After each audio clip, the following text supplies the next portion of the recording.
Good evening, everyone. Oh no, we're small, but we can be louder than that. Good evening, everyone. Welcome to Right Within with Minda Harts. I thank each and every one of you for being present tonight. Again, my name is Janae Brown. I also serve as the Racial Equity Officer for the Library Department. I share the City of Los Angeles' racial equity vision, which is to end systemic racism, institutional racism, and structural racism in the City of Los Angeles.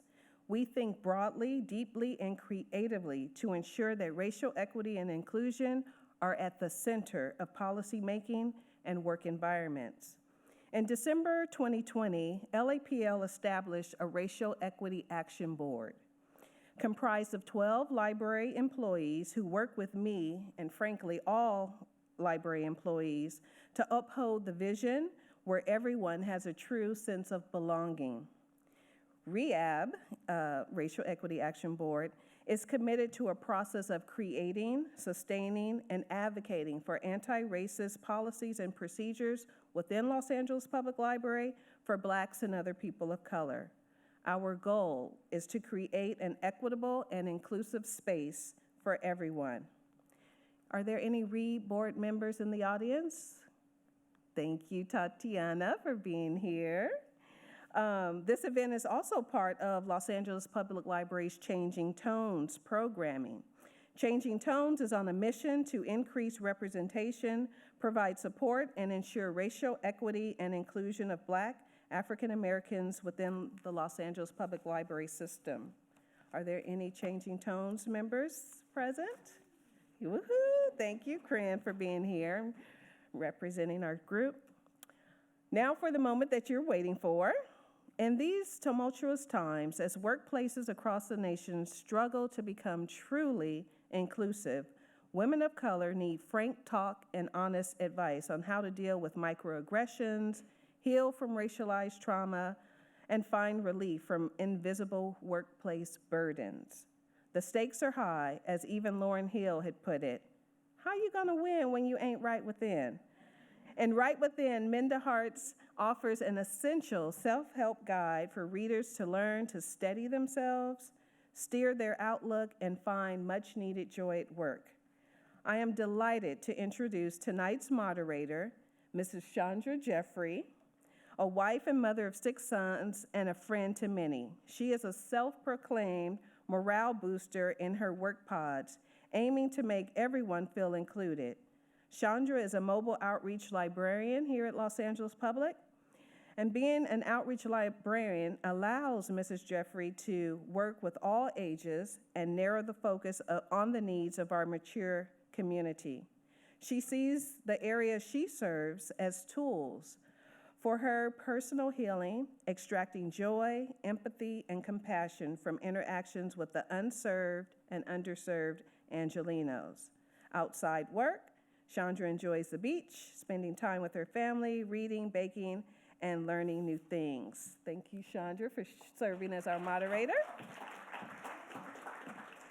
Minda Harts is a best-selling and award-winning author of The Memo, Right Within, and You Are More Than Magic.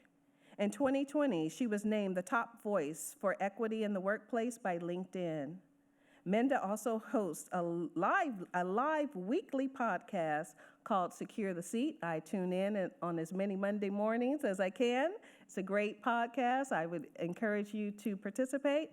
Let's all please welcome Minda Harts. Oh, I'm so excited, you guys. Thank you, Janae. I am geeking out. I don't often have that opportunity, but this is one of them.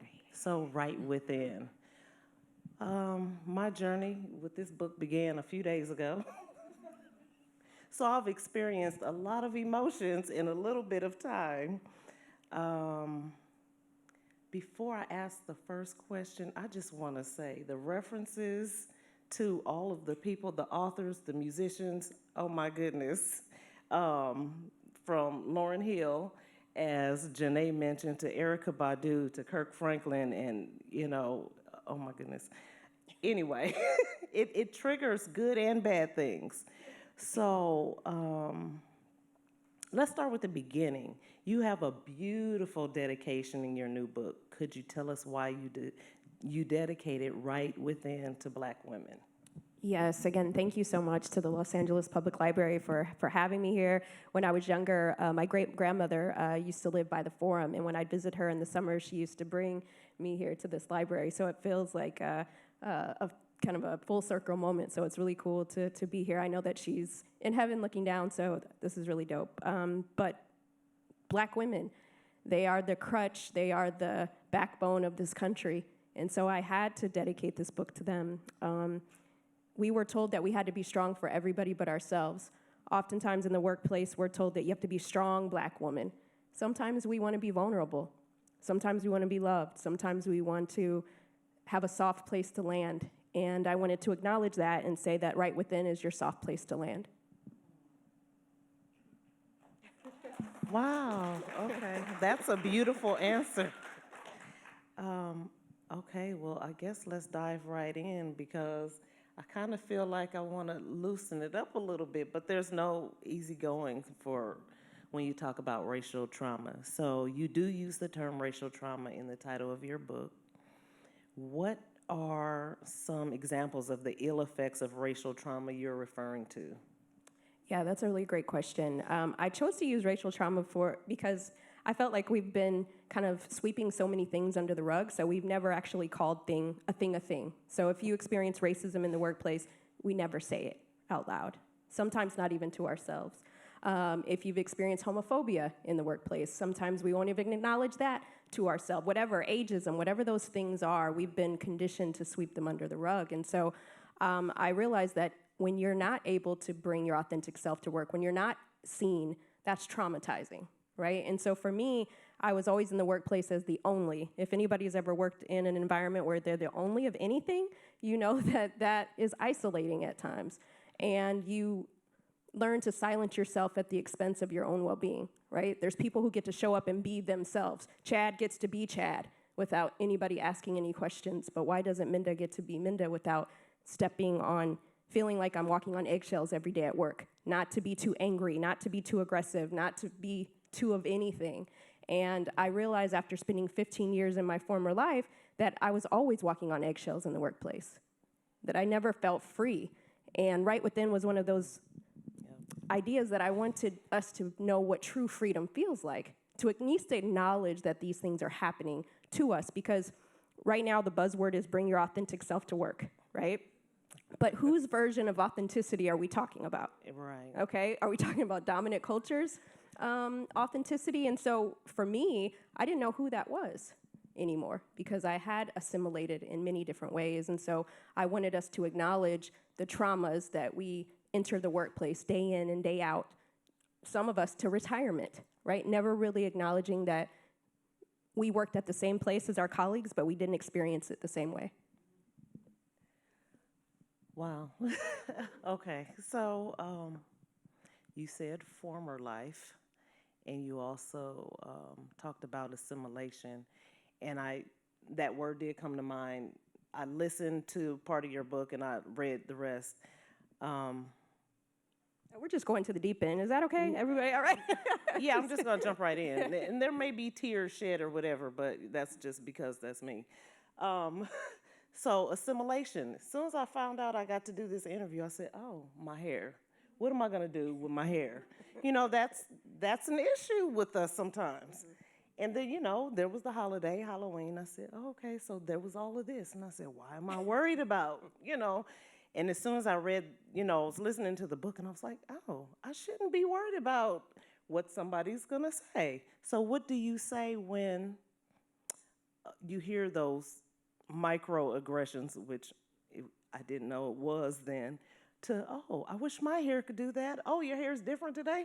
Oh, it was long yesterday, but it's short today. How do you deal with those types of racial traumas? Because those happen usually only in the workplace. Yeah, absolutely. So it's really funny. I think, again, normalizing things, right? Why is it that we've normalized that it's okay for people to maybe touch your hair or continue to talk to you about your hair? You know, it's like, are you paying for me to get my hair done? Why are we having this conversation? But Right. you feel like you can constantly talk to me about if it's short or long, like if you're not paying my bills, then you shouldn't care if I have a weave on or or nuts or whatever. But it's some kind of like where they don't see you as human. Like you're not the same as everybody else. So they can ask you this ignorant questions that they wouldn't ask Susie across the way. And I think that part of it is that we have to decide where our boundaries are, right? So some people are not going to change. They're going to continue to ask you those questions like, oh, your hair and blah, blah, blah. But you get to decide how you want to engage in that way. And I think that that's part of acknowledging that that's taking away my humanity every time I have to do that. And like newsflash, my hair was not on the job description. So why do we keep talking about it? I mean, so I had to decide that and give myself permission to have conversations. In the book, I talk about having difficult conversations, saying what you mean without saying it mean. Like, again, why isn't it okay for me to tell you that I'm not okay for us to have this conversation anymore? And then I leave you with the baggage. Like, rather you think I'm angry or whatever the case may be, that's your baggage, not mine, right? But I've established that I'm no longer going to talk to you about my hair. Oh, hair or fill in the blank for whatever it is that that you've had to deal with. Wow. So there are so many books to start conversation. Why do you think that, or do you even think that it's possible to heal from racial trauma? Yeah. So again, trauma, we're using racial trauma, but trauma can be anything that you've experienced, any inequality in the workplace that you feel like your humanity, dignity, equity, and respect has been lost.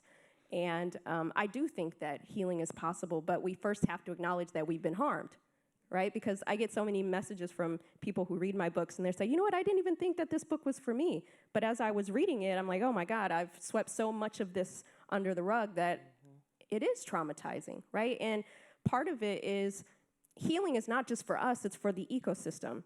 If I was never, Chandra, I was never the angry Black woman at work.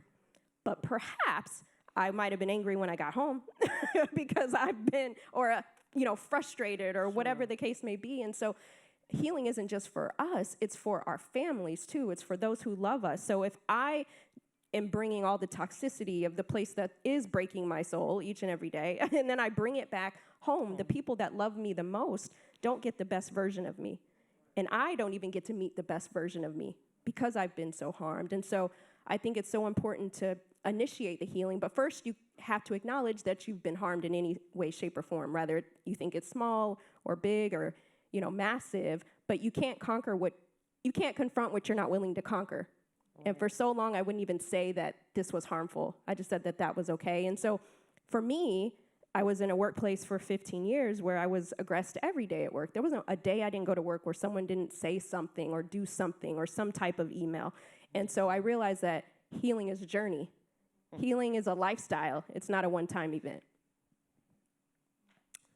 Yeah. Yeah, that's all you can do is clap for that one. Well, we've already given some examples of microaggressions, what they look like. What coping mechanisms have helped you maintain your peace and your sense of well-being when you face the racial adversities in the workplace? Yeah, that's a great question too. I think for me, again, that acknowledgement, there's something that I write about in the book called the affirmation pyramid. And inside, right within, I have so many different frameworks about just because we're all at different places in our career journey, right? Some of us, maybe this month it's a good month, right? Maybe, we haven't experienced these things yet. I hope that you never do. Maybe you've retired and you're still feeling some of that PTSD. And I think for me, I was always waiting on like my ally to do something in the meeting. I was always waiting for somebody else to say something like, didn't you hear that? I remember I was in one meeting one time and I had one of my colleagues say, what does the Black girl think? I'm the only Black girl in the room. Well, woman actually, if we want to put, Right.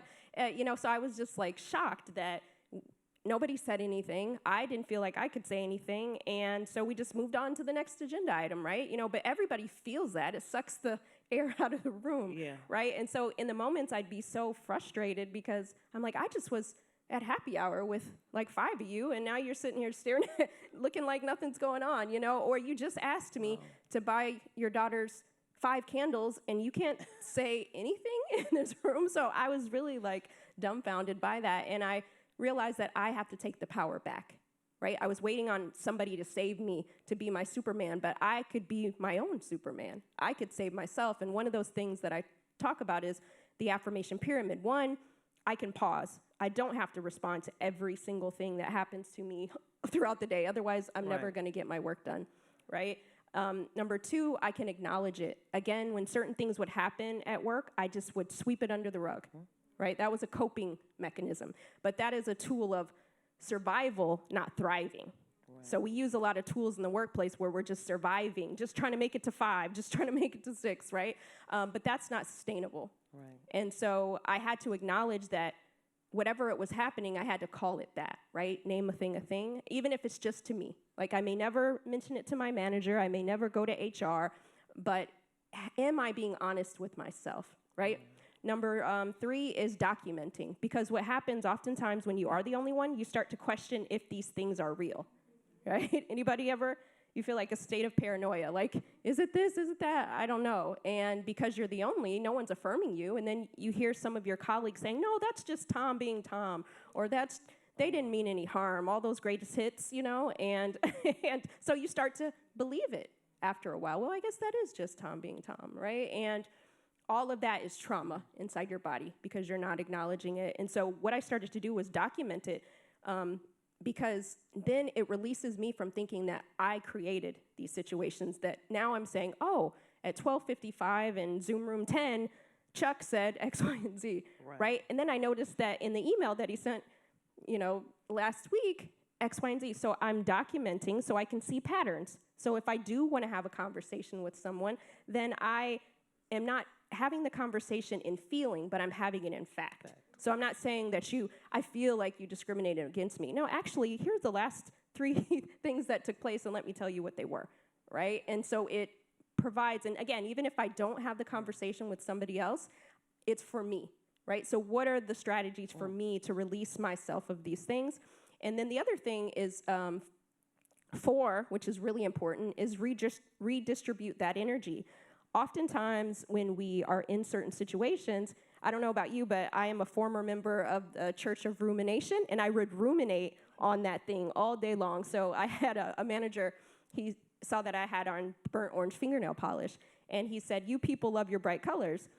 And he joked around for 15 minutes about how black people like bright colors, right? And so I'm like, oh God, you know? So in those moments, I would be thinking about that comment all day long.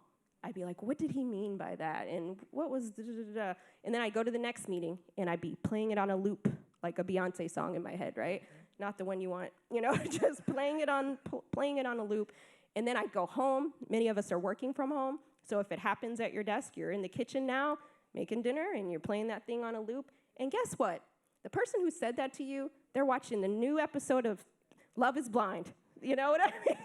They've moved on with their lives. They're watching Catching Up on Potomac. They're not thinking about you. They sure as hell ain't thinking about you. Right. You know, but here I am in my bed, can't sleep, panic attacks, anxiety, all the things, right? And I'm letting you in my mind. And people of color, our life expectancy is not as long as some of our counterparts due to chronic stress. What do you think that chronic stress comes from, right? And so I said, Chandra, you know, I'll be damned if I let Chuck or Joe or Chris or Kim or Karen cut my life expectancy off early, right? Because I can't allow their baggage to dictate my health, right? So I had to release that, redistribute that energy. So what is it for you? It might be meditation. It might be working out. It might be, you know, taking mental health days, whatever that is, therapy, right? Redistributing that energy. And then lastly, which is so important, is affirm yourself. Because you may not be in a space where people are affirming you, but we can affirm ourselves. The words that we tell ourselves are just as important as somebody else saying it to us. And so what are those things? Some of you might use scriptures, right? Some, I love this activist author, Audre Lorde, and I have this quote that I say all the time, and I remind myself of it, but beware of feeling you're not good enough to deserve it. You deserve these things, right? Some people are getting these things at work. And so I'm affirming myself. I didn't do anything for that to happen. I'm more than enough, right? And I think once we start to shift our mindset in those ways, then it frees us up from some of these things. Okay. Yes. Yes. Yes. To all of the above. Affirmations that can come at it can be difficult for people to affirm themselves when they haven't been affirmed or know what that looks like. Where do you start? A lot of people can't even talk about themselves in a positive way in just a simple interview space, or, oh, tell me something good about yourself. For fear of, well, maybe in the racial trauma arena, it may feel like you're bragging about yourself, but for whatever reason, people don't know how to talk about themselves in a positive light. So what do you say?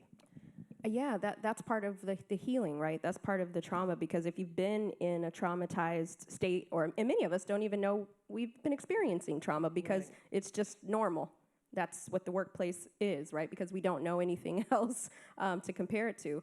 And so I think, again, that's refilling. It's the reason why I wrote Right Within, because some of us will never hear that we're good enough, right? Because we get all these other signals that we're not, or that we're not working hard enough. Especially communities of color, we already enter into the workplace being told that you have to work 10 times harder, right? What type of trauma is that to be told that even before you start working your job, right? And so I think my goal is not just healing for ourselves, which is important, but what tools are we passing along to the next generation? And we can't continue to have these cycles of abuse just from one generation to the next. They're experiencing the crying in the car, or the bathroom, or whatever the case may be, having the anxiety, the panic attacks. At some point, we have to be part of the solution, and we can no longer participate in our own oppression.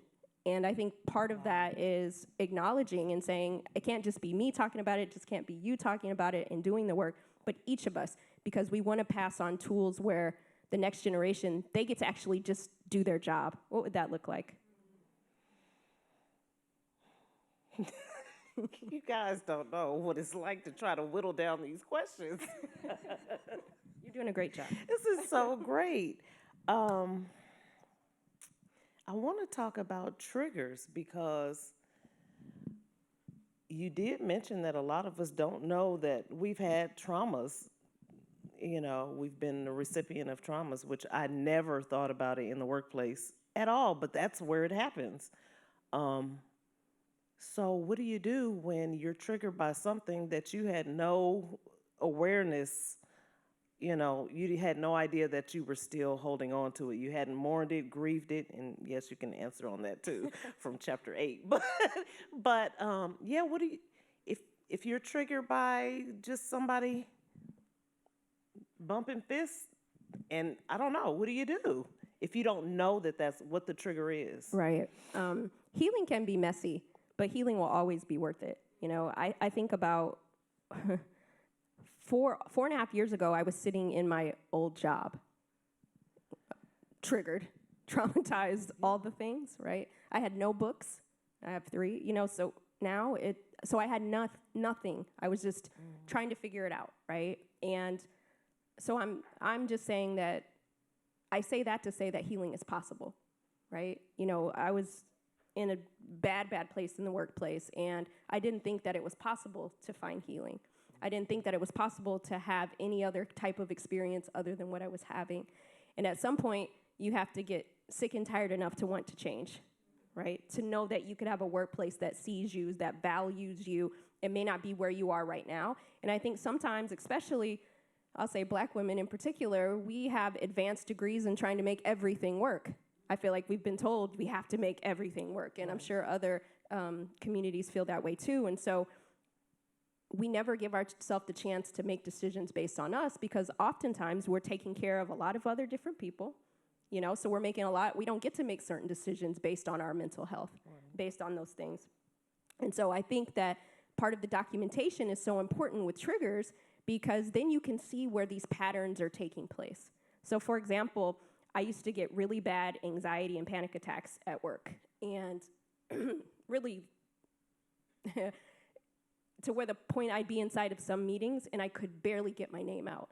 It was that paralyzing because of the traumas and the things that I was experiencing. And I get emotional about it now because I thought I was losing my mind, you know? And to sit here today and know that I chose me, you know, healing is a choice. You have to choose that you want better for yourself. That I didn't have to accept everything for a paycheck. Yes, I could go and buy designer stuff. I can go on trips with my friends, but at the core of it, like Lauryn Hill or Roberta Flack, depending on how old you are, it was killing me softly, right? And so I realized at that moment that my life depended on this and that my voice might be tied to somebody else's healing. Oh. So what was I going to do to change that? And so part of it is, again, I'm so very vulnerable and right within because I understood it wasn't me. It was actually the systems. It was behaviors that were okay. And so once I started to realize that I wasn't the problem, you know, when I looked at my receipts, sometimes we have to remind ourselves of the receipts that we have, you know, and I'd be like, wait a second, why are they treating me like this? I'm top tier, you know, I'm top tier. But I had to remind myself of that. And so I'm one of the top performers on the team, and yet I'm feeling like this. I'm the go-to person, and I'm feeling like this. So I had to like redistribute a lot of energy to get to that point. But then I realized that, oh, when this person emails me, that's when I feel like I can't breathe. Okay. When this person is in the meeting, that's when I feel like I just want to leave or cry or whatever the triggers are. And so I started to notice the behaviors and the patterns. So then I could know what my triggers are. And then I can make a decision on how I'm going to handle them, right? And otherwise, they're just triggers. But the other part of it is when you know what your triggers are, then you can create healing plans or guides to know how to maintain your healing even when you're in certain situations. Right. And lastly, I'll say, knowing your triggers is so important because if you're in a situation right now where you're not happy or you're experiencing any kind of ism, if you get your dream job tomorrow, you're taking that bag with you. And even if you have the best manager in the world, you have the best allies, they show up for you, all those sorts of things, you're still triggered from the other stuff. Right. Erykah Badu said, pack light because one day all those bags going to get in your way. If you don't let that trauma go, then you're not going to recognize when someone wants to promote you and really is invested in your success. And so it's really all of the healing is for us because you want to be able to experience those things. But if you're holding on to it, then you can't fully be free. Yes, because. Woo. Okay, I knew I was going to drop a tear. But that's right. We do move. We're afraid of change. As a society, period, we don't like change. And we go in from one relationship to another without self-reflection or reflection on the situation at all. So that's, yes. So, oh my goodness. Okay. The no time to cry. Oh my goodness. Okay. Let me skip all of that.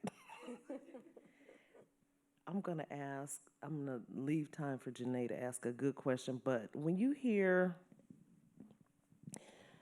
that someone has said to you that they don't want to address something in an organization because for fear of saying they're pulling the race card or whatever, that is a term that triggers me because it minimizes whatever you'd like to say. Like, this is not a game. This is, honesty. So what do you say to things like that? Terms like that, like race card or whatever? Yeah, well, I think that especially when many of us entered the workplace, we weren't able to talk about race or any certain things like we're able to talk about now in the ways that we can. And so I'm encouraged because I didn't think that, I have the pleasure of going to some of the top companies and talking about race in a way, but in my former life, I could never call something racist because you're playing the race card, you're making it about race, you're taking it the wrong way. Like, that's gaslighting. that is gaslighting. And I think now we're at a shift, thankfully, that we can actually call some of those things out anymore because now people want to talk about race in the workplace. And it's really important for us to lean into those conversations even when we're tired, because if we don't, they're not. You know what I mean? So, and I think it's part of just being able to figure out what our boundaries are, what part of the conversation you want to have about that. But we, for me, right within is half for us, but it's also for managers and those who aspire to be allies, because how do we remove barriers for people instead of creating more? And sometimes we don't know that we're causing harm, right? So I don't think people wake up in the morning and get on Zoom and say, I want to be violent. I don't think that everybody does that, right? I don't think that. They're like, who can I traumatize today? I don't think that's what happens. But because we've allowed so many things just to go, and because partially we haven't let people know what good looks like to us. I used to be so upset when certain colleagues would touch my hair or whatever the case may be, and I would go home and be so frustrated. But then at some point I said, Minda, you've actually never had a conversation with them. Right. And yes, as adults, we shouldn't be touching other people's hair at work without our consent, but everybody don't have the same home training, so fine. But I had to find my courage to have a conversation to say, this is making me uncomfortable. I realize that might not be your intention, but the impact of that act. And I think that's part of it. And language matters. And so I think we do have to, call people out in a nice way, say what we mean without saying it mean when those things do cause harm. Because I think, again, people always want to say, assume good intent. Well, if that good intent is causing me harm, I can't assume. So I have to have the conversation with you. And I think the more that we continue to do that, then those aggressions, those people will start to kind of fade out. But if we allow them to continue to be harmful in the workplace, then it's going to continue to impact us.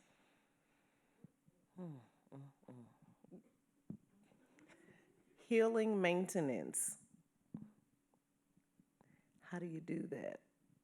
How do you do that?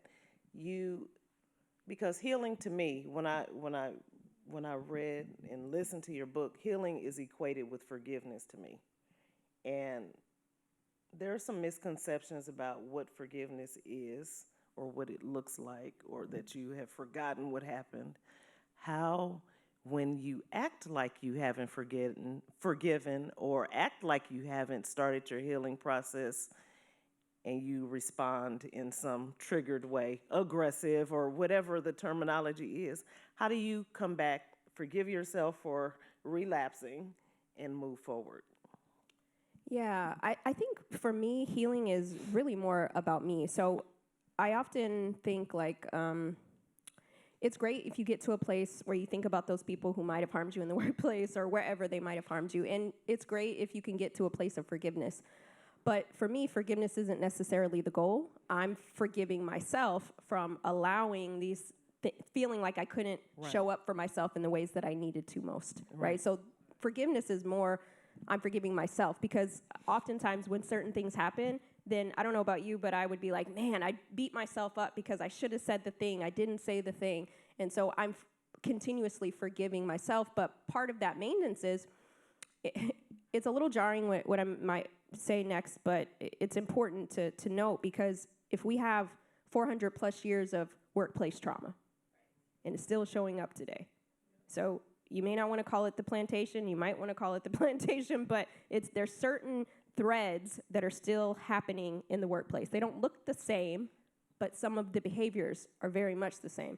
And so it's very important to think about it from that perspective, in terms of what is it that, if you're experiencing this, what maintenance do you need? If you've been in any abusive situation, sometimes you don't forget about those things overnight, right? And oftentimes, many of us, we don't have the luxury of being in one abusive workplace and taking time off before we jump into another one, right? Sometimes we have to we give the 2-week notice and we're jumping into the other, right? So we don't have time to really think about all these things. And so maintenance is really important, so that you're continuously healing, regardless of if somebody's treating you the way you feel like you should or any of those sorts of things. So I think that for me, part of my maintenance is therapy. I go to therapy every other week. And sometimes, yes, I may not be experiencing some of the same traumas, but it helps me with the triggers. it's my soft place to land. You know, some of us just need a place where we can go. Some of us don't have that space. And so I think it's important to find what that soft place to land looks like, and that's part of that maintenance. Oh, boy. She's so wonderful. Do I have time for one more? Okay.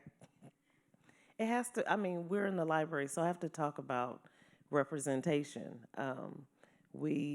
Our goal is to have our communities represented in what we share, whether it's programming or books, services. How would you, or what advice would you give to library professionals about representation as far as racial trauma goes? Well, I think the fact that we are able to talk about it today is probably, I would imagine, for many of you, and maybe you might have thought you'd never be able to be moderating this type of conversation Right. at the library, right? I would imagine. I would have thought it.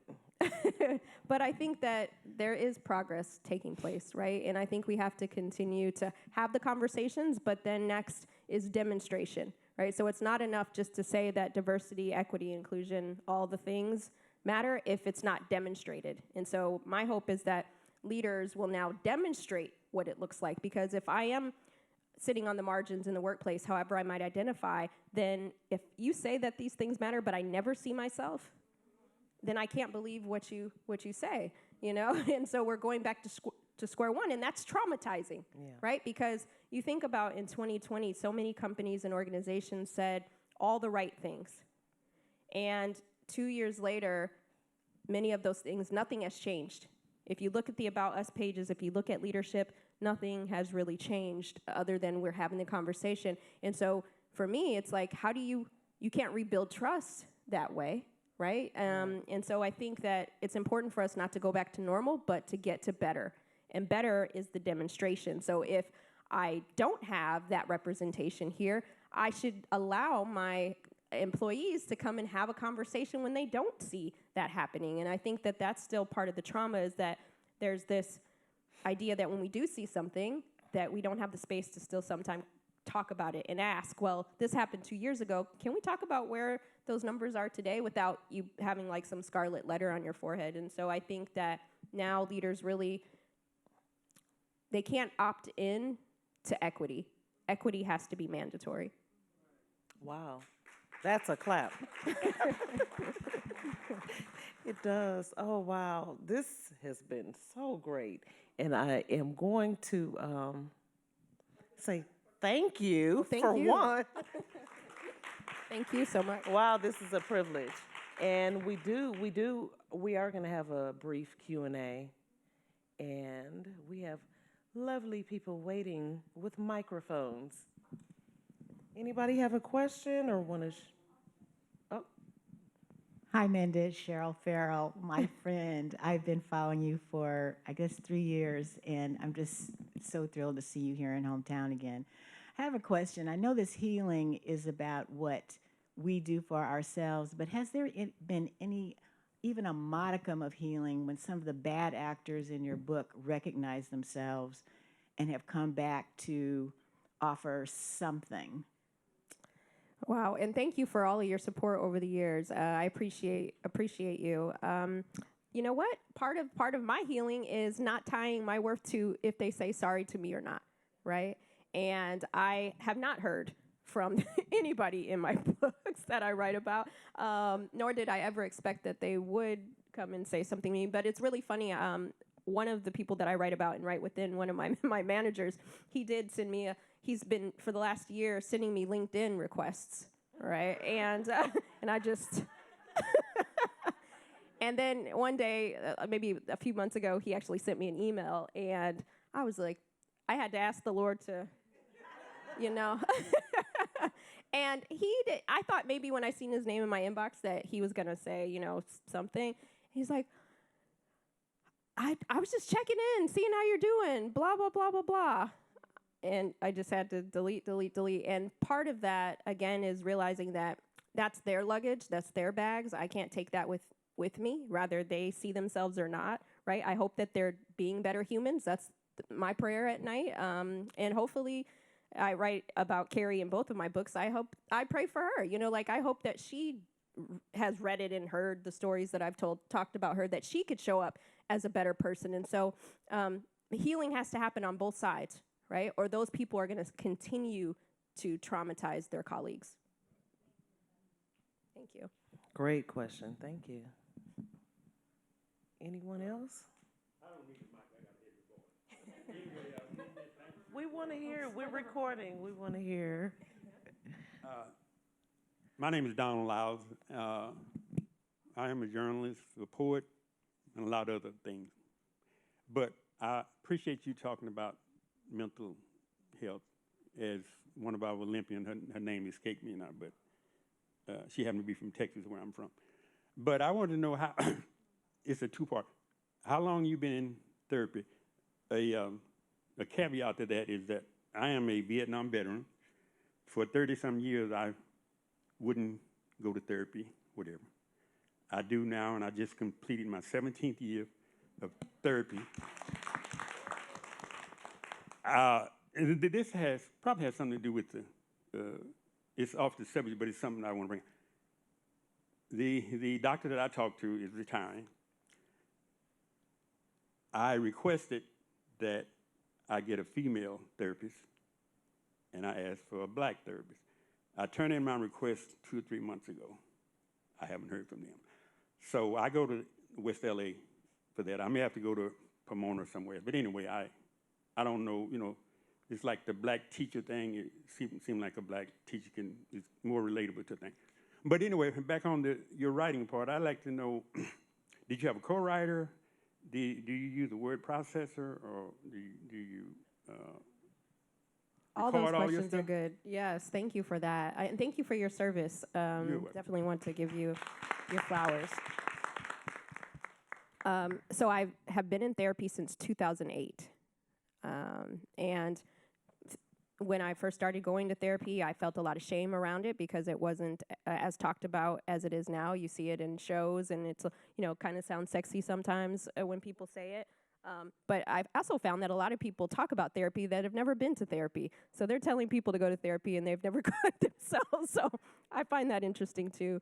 But I think for me, it's actually the educational piece of it, right? Knowing that therapy can serve in a lot of different ways. I think sometimes in communities of color, we think, oh, that's for crazy people, or that's for white people, or whatever the case may be. And therapy is for everybody, right? There's different types of therapists. And so I'm very thankful. I've had 5 different therapists in my lifetime so far for different things. I've had male, female, black, queer. I've had a lot of different therapists because I want different perspectives from people. And so I think that's very important. But when I first started going to therapy, it was really important for me to find a woman of color therapist. I was really clear about that because I knew that I was experiencing certain things, and I didn't want to talk to somebody who didn't look like me. I just knew that we weren't going to have the type of conversation that I needed to have if we didn't have that baseline. And so I think it's really important to find what type of therapist you want. Because, and even if you don't find that at first, it's kind of like dating, right? If you have a bad date, I doubt, for a while you might say, I'm never going to date again, but you're probably going to date again, right? So it's just like therapy. If you don't have the right one, don't give up. Go back and find what you're looking for. So, and I wrote majority of my books in Google Docs, and I didn't have a co-writer. Yep. Thank you. On. There we go. Hi, Minda. Thank you so much for all of your work and your 3 amazing books. My question is, I know that we can sometimes experience internalized racism with other Black coworkers or our Black friends and family members outside of the workplace. Do you have anything that you would want to say? And I really appreciate what you said about, like, we have to do it ourselves regardless of what we get from other people that are oppressing or anything like that. But do you have any thoughts or experiences you want to elaborate on in regards to internalized racism with other Black family members, friends, coworkers? Yeah, thank you for that. Thank you for being here tonight. So a lot of this sometimes we think is black and white, right? That we're only being aggressed by the man, whoever the man might be. And sometimes the man is us. Sometimes the man looks like us, you know, or identifies the same way we do. And I think the same is true, that we need to be having hard conversations. We need to be saying what we mean without saying it mean to each other, because I feel like we give each other like a hall pass. Like, I can't tell the only other black person, you know, blah, blah, blah. And I think we have to also, an author that I like, Brene Brown, I'm paraphrasing, but she says, clarity is kindness. We need to be clear with where our boundaries are with whomever we're working with. If somebody's causing you harm, regardless of what they, them, she, him, her, you need to have a conversation with them if it's causing you pain, right? If it's affecting how you show up in the workplace. Recently, I was hired to speak at this Fortune 500 company, and we were on a Zoom call, and they had hired me to come and do they had a sponsorship program, and they were having a closing event, and so they hired me to do this. On one of our final prep calls, there was another black woman on the call, and there were a lot of different people, but it was just me and her as the two black people on the call. And so everybody's excited that I'm going to be coming to speak in a couple weeks, and the other black lady, who's very high up at this company, she says, you know, I just don't know if you have what it takes to do this, because we had so-and-so here last year, and you just can't possibly do better than her. And I was just like, and she just went on and on and on. And I let her say what she needed to say, and then her colleagues, their eyes are like saucers, just like mine was. And I thought, oh, I can't believe she's doing that. But that's her issues, right? That's her issues. Whatever she has that's coming up for seeing me coming into her space and those sorts of things, I couldn't take that on. I couldn't internalize that. But what I did say, I wasn't going to let her. It took me a long time to get to that point. And so you called me to come and speak here, you know? So let's get this clear, right? So I'm not here because I'm asking you to be here. You came to me and asked, could I do this? So when she was done belittling me, essentially, I said, you know what? I actually love, so this person, Carla, I could say her name because she's a great speaker, Carla Harris, if anybody's ever heard of her. So she says, you know, Carla's been doing this a long time, blah, blah, blah, blah, blah. And so I said, you know what? I love Carla. She's one of my favorite black speakers too. And I hope that I can do just as well. And I know that I can because we bring a different feel, but we both are good speakers. And, you know, thank you for hiring me, and, you know, and we're done with this call. and I exit stage left. And when 2 weeks later, I was speaking somewhere else, and I hadn't looked at the speaker list, right? And guess who I was speaking with? Carla Harris. We're in the same space, you know? And so it's interesting how some people's like feelings about where you are and what you're doing, or you're younger than me, or whatever is coming up for them, I realized that I can't even be mad at her. And then once it was my time to speak at that particular company, she was my best friend after I spoke, right? She couldn't say enough. She emailed me all these different things. But had I, at a certain point in my life, that would have broke me. It would have broke me, right? But I realized that my worth is not tied to somebody else's, but we do have to be clear with where our boundaries are, regardless of who they are. So the internalized thing is really important because of the traumas that we've experienced. Thank you for that question. And on my social media, you can see a picture of me and Carla, you know.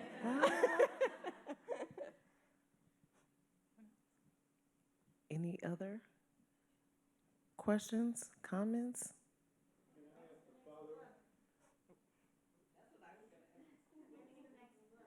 Oh, yes. The next book. As head of our collections department here at LA Public Library, and of course we have the memo and Right Within and You Are More Than Magic.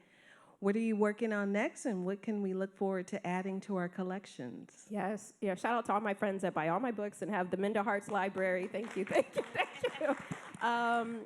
So yes, I'm actually starting to, every book I say I don't have anything else that I'm done, but I'm actually starting to work on my next book. And I'm really excited about this book. I haven't talked about it out loud, but I feel like if anybody reads my work, you know that I'm very much a hip-hop, pop culture aficionado. And so this next book I'm excited about because I feel like it's my crossover book. Like, I want to be a business author, period. I don't want to just be niched into certain things. And so Okay. I want to sit with Brene Brown and Adam Grant and the rest because Yes. I feel like that's what I've done the work and I belong right next to them. So that's the next book that I'm working on. Yes. Thank you. Oh, I'm so excited. Yes, you are more than Black Girl Magic. Oh my goodness. So, any other last minute?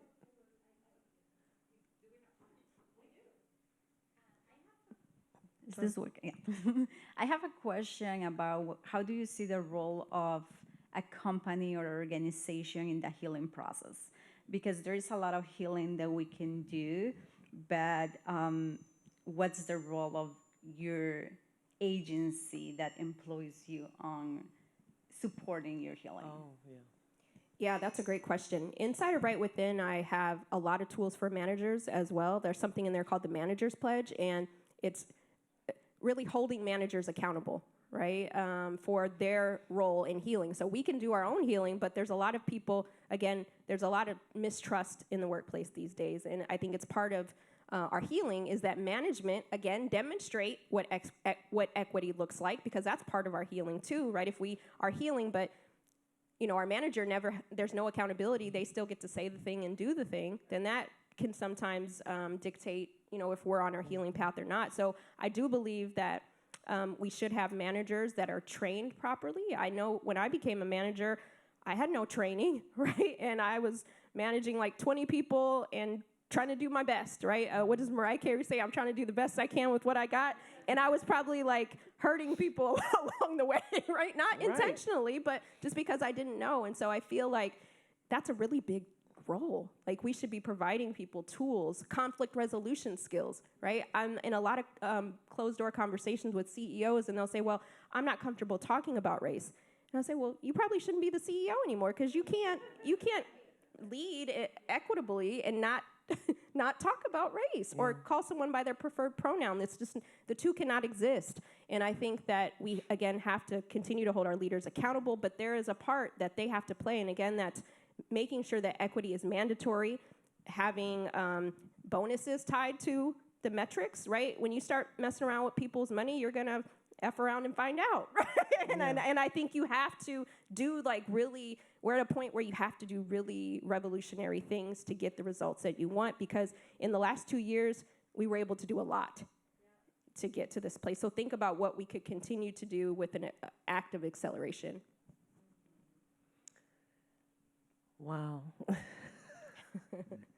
Every question ends with such a heartfelt, on-target answer.